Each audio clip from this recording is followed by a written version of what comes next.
What is up, YouTube? Welcome back to a brand new video. We're going to take a break from rebuilding and we're going to do a quick talking about under the radar free agents. Let me know what you guys think of the thumbnail once again.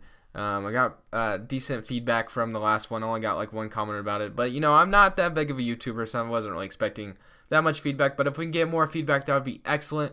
But I'm just going to do my predictions on where these guys could go, how much they might cash in on. And I'm going to give myself 40 seconds to talk about each player, and we're doing a top 10 list of these under the radar free agents. So let's go ahead and get started with number 10, Joe Ingles. So Joe Ingles is a good defender. He can shoot the three ball, and he was a big part of why the Jazz were able to move on from the Clippers in round one. He started for the Jazz throughout that whole playoff series, and he did really well as a starter. Rodney Hood, I know, used to start for the Jazz, but Joe Ingles took that over.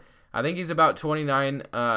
Obviously, he could re-sign with the Jazz, and that's where I think he probably will do. Hopefully, maybe the Jazz can re-sign Gordon Hayward, and this might influence Joe Ingles' decision.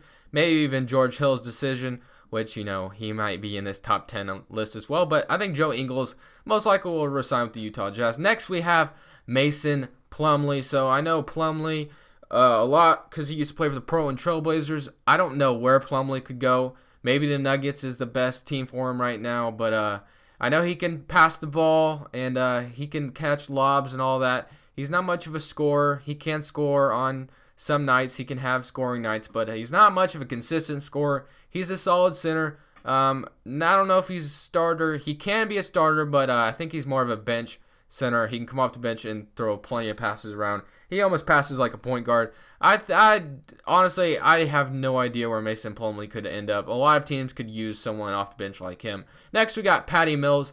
Patrick Mills has been the backup point guard for the Spurs since forever, and I don't see that changing. I think Patty Mills could just easily, come on back to San Antonio, which that's kind of what I expect him to do. Obviously, I could see him going to be a backup point guard anywhere else.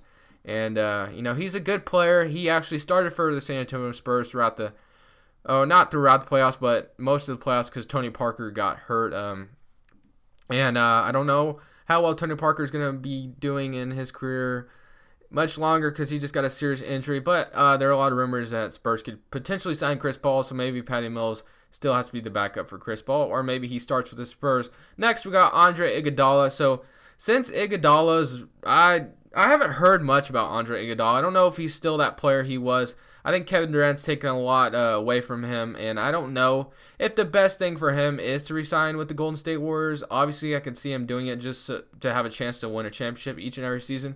But I know his role has probably, slimmed down a little bit. I honestly have not heard much about him. I haven't paid attention to him much, though, so I can't say he's doing bad this season.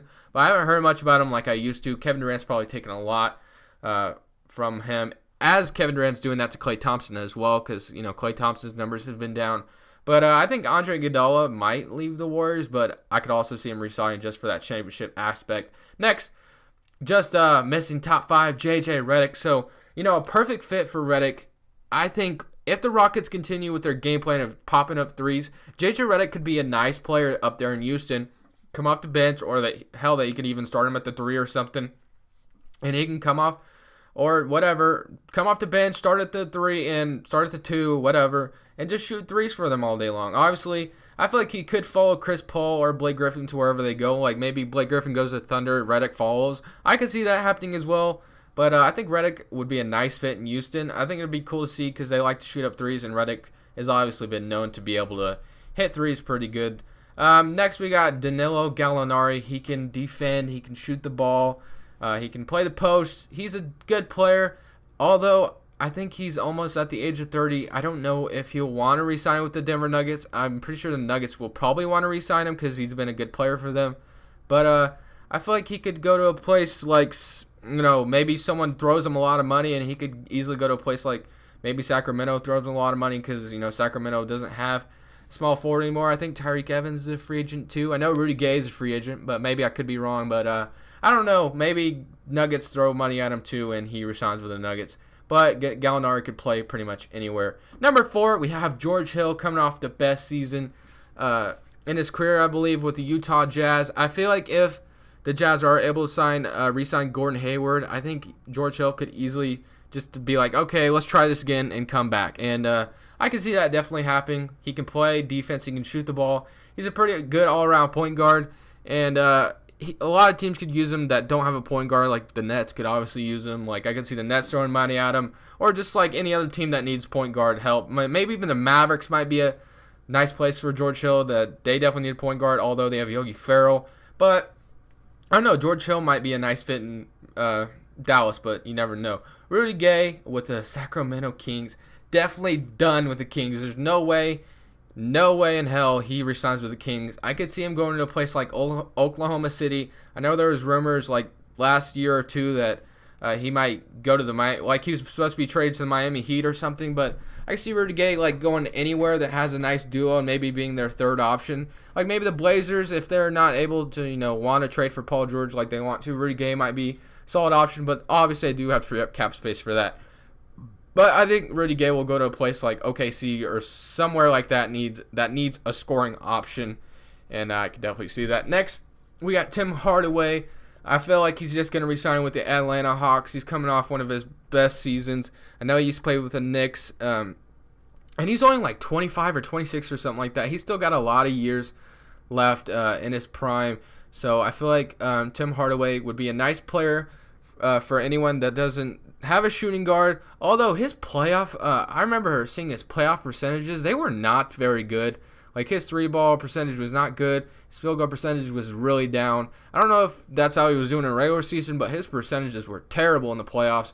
But I think Tim Hardaway could be a nice player anywhere he went if a team needs shooting guard help. Next, we got Dion Waiters. So he's coming off the best season of his career with Miami, and I could see this being like a Lance Stevenson situation, but we definitely have to see that happen. Dion Waiters has been bad with it. He wasn't as good as he is now with the Cavs, the Cavs, the Thunder, and then he goes to Miami, and he was hitting buzzer beaters. I don't know how much points he averaged exactly, but I know he did pretty good. I feel like he should just resign to Miami. He can't opt out of his contract, which is a $3 million opt-in, which I feel like he'll try to opt out and cash in. I can definitely see that happening. So that's my top 10, guys. Let me know. Did I miss anyone? I'm sure I did. There's probably way more under the radar free agents, obviously. But that was my top 10 list. Let me know what you guys think in the comment section, and leave a like if y'all did enjoy. We are so close to 200 subscribers. If you have not subscribed, go ahead and click that subscribe button. It would mean a lot to me. And let me know what you guys think about my past couple thumbnails I've made. I've been trying really hard to making them look really good and eye-catching. But just let me know. Give me your feedback on everything about my YouTube. This is Crushables. Thank you guys so damn much for supporting me each and every day. And I'm saying peace.